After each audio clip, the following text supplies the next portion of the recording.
All right, everyone, let's draw our polar bears. Grab a white piece of paper, place it down in front of you vertically, that means nice and tall. Grab a black marker or a pencil to draw with, whatever you feel more comfortable drawing with. All right, we are going to start with the face of the polar bear, and we're going to draw that in the middle of our paper. So place your finger where you think the middle is, and we're going to draw a little oval.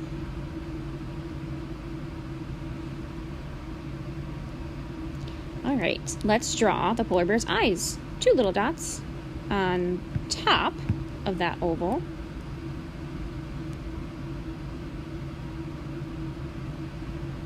Looks good. Let's draw his nose, a little oval down here inside of that oval that we first made. And then let's draw his mouth. We're going to do a little curve like this and a little curve like this right down below his nose. All right, let's draw the body now. So I want you to place about 2 or 3 fingers above, 2 or 3 fingers above where you drew those eyes, and I want you to place a little dot. That's where the top of the head is going to be. And we're going to draw a curve that goes from that dot all the way to the bottom of your paper. And then let's repeat that on the other side, curve around for the other side of the body. I think I'm going to try that one again, actually, because I want this line to be a little bit more out. There we go. That looks good. Let's draw his ears. Right on top of his head, we're going to draw 2 little triangles, but put a little curve in your triangle. And on the other side, I'm going to draw a little dark area in there for the inner part of the ear. And let's draw his arms. Look at this line that we just drew right here. Find about the middle of it right there. And we're going to draw a little curve like this. And the same thing on the other side. Find the middle, draw a little curve for his little paws. And I'm going to put some little tiny triangles for some claws.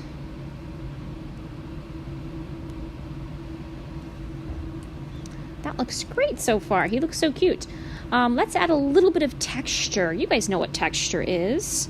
Texture is the way something feels. So I'm going to add a little bit of hairy texture because polar bears are furry.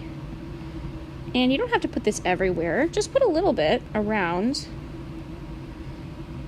to give an idea that he's furry. Put some on his paws here. And we can put some up here.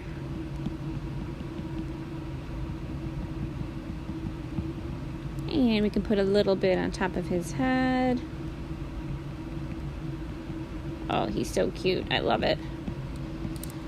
Okay, that looks pretty good. All right, so we've drawn our polar bear.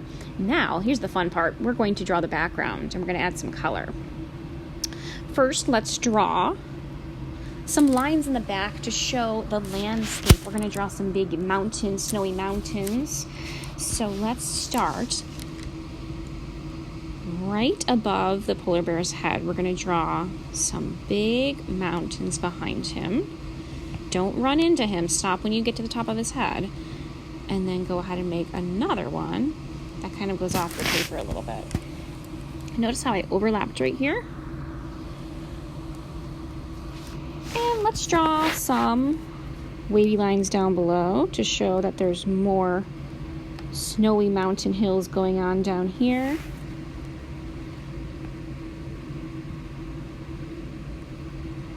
I think I'll draw 1, 2, 3, maybe 4 wavy lines to give this some variety. That looks great. All right, let's add some color now. Okay, grab your markers.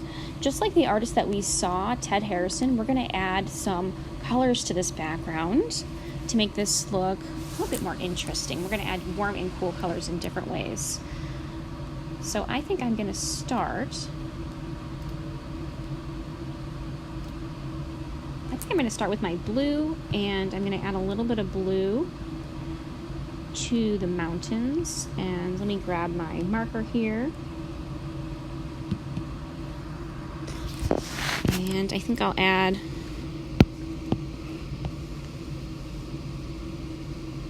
some nice blue little shadows on the mountains here.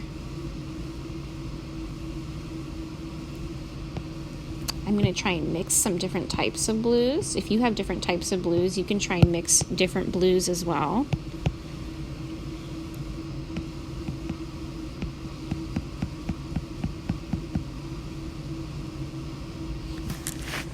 I think I'm going to leave a little bit of white to show that there's some snow on the mountains. So if you're using markers, just leave a little area blank. I'm going to draw on top. But I know you probably don't have a white marker, that doesn't exist. So just leave a little blank area of whiteness to show that there's snow on the mountain. Now, I love the artist Ted Harrison, how he uses different colors in his background. He uses lots of bright, like red, oranges, and yellows. So I'm going to do that too. I'm going to use tons of nice bright orange reds and yellows, pinks, and I'm going to try and put these colors next to each other so they look like they're kind of blending and fading.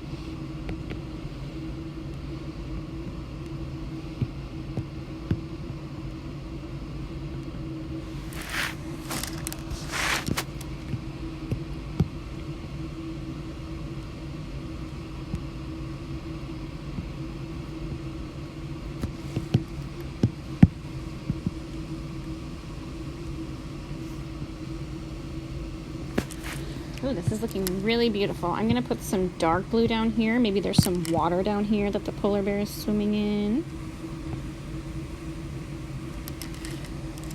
That looks great. I love it.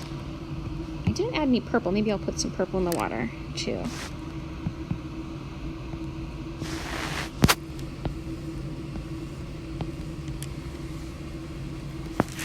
All right, I think in the sky, I'm going to do something kind of fun. I'm going to use my markers to do like a pattern in the sky. I like that. Kind of reminds me of like the fur on the polar bear that we added, the little furry texture lines. I think it's kind of fun to add little patterns in your art. Makes your art look a little bit more interesting and abstract, right? A little bit different from real life. Makes it more fun.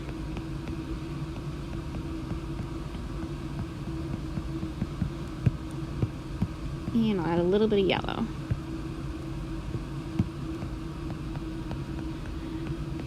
All right, friends, I think I'm finished with my art. I hope you had fun making our little Ted Harrison polar bears today. And don't forget to post your art so that I can take a look at your art on Seesaw. All right, friends, I cannot wait to see your polar bears. I'm going to continue to add a couple little finishing touches here on the outside of my polar bear. You can add whatever other details you like if you want to add anything else to this picture. Great job today, everyone. I'll see you next time.